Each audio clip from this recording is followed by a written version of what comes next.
Саламатсыздар ма, құрметті әріптестер. Python компиляторының ұсынып жасауды көрсетейін. Бірінші жасамастан алдын бір нәрсені түсініп алу керек. Python'да екі версиясы бар. Яғни екінші және үшінші деген Python бар. Екеуінің айырмашылығы неде? Python 2-де бұл print командасын, яғни экранға шығару командасын қолданған кезде пауз қолданылмайды. Яғни print деп бірден мәтінімізді жазып кете береміз. Prinттен кейін. Ал біз егерде алдын басқа программирование тілдерін үйренген болсақ, яғни Pascal көпшілік адамдар үйренген болуы мүмкін. Немесе Basic ескіде үйренген болсам, барлықтарында оларда prinттен кейін скобка қолданылады, пауз қолданылады. Соның үшін Python 3-те, үшінші версиясында сол программирование ұқсас қылып, оларда да prinттен кейін пауз қолданылған. Маған да осы версиясы ұнайды, соның басқа программированияларға ұқсағандығы үшін. Соның үшін мен Python 3-ті ұсынып жасаймын. Google-ға кіреміз.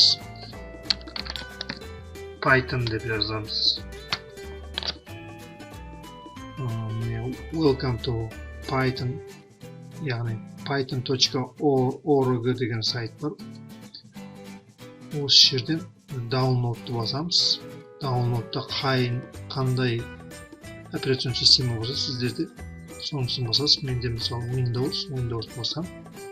Бұл жерде версиялар бар, әртүрлі.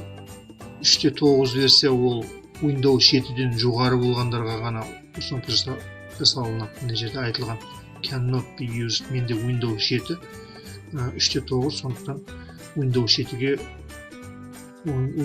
істемейді. Мысалы, мына 3-те 7 деген XP-де істемейді, қалғандарында істейді. 3-те 7-ні ұсынып жасаймыз. Менде 64 биттік executable installer дегенді скачать етеміз. Осыны басамыз.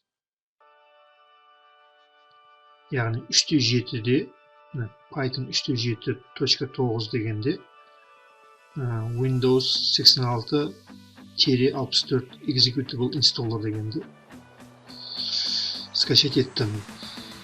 Сосын ол келіп түсті. Енді ұсынып жасаймын. Запустить.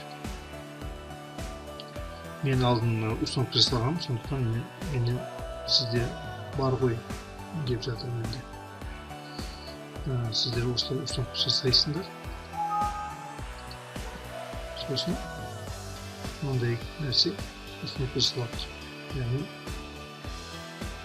мына жақтан қарайтын болсақ, Python 3-те 7. Осының idle деген ашамыз. Idle деген ашқанда мынандай болып ашылады. Мынау терминал деп аталады. Терминалда осы жерде программирование, Python'да программа жасақ болады. Қазір мен Hello World-ты шығарып көрейін экранға. Hello World. İstеп тұрма, істемей тұрма, соны білу үшін тексеріп көремін. Міне Hello World шықты.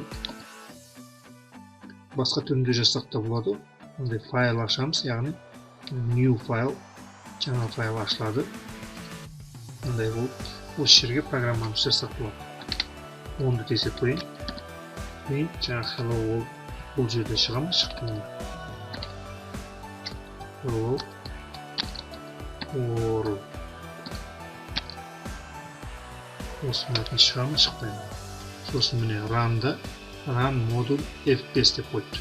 Яғни F5-ті бастаңыздар да болады, немесе мына жерде мышкамен үстіне бастаңыздар да болады. Сақтауды ұсынады бірінші. Мысалы тест деп сақтайын. Міне Hello World деп шықты. Яғни істеп тұр. Осылай ұсынып жасаймыз.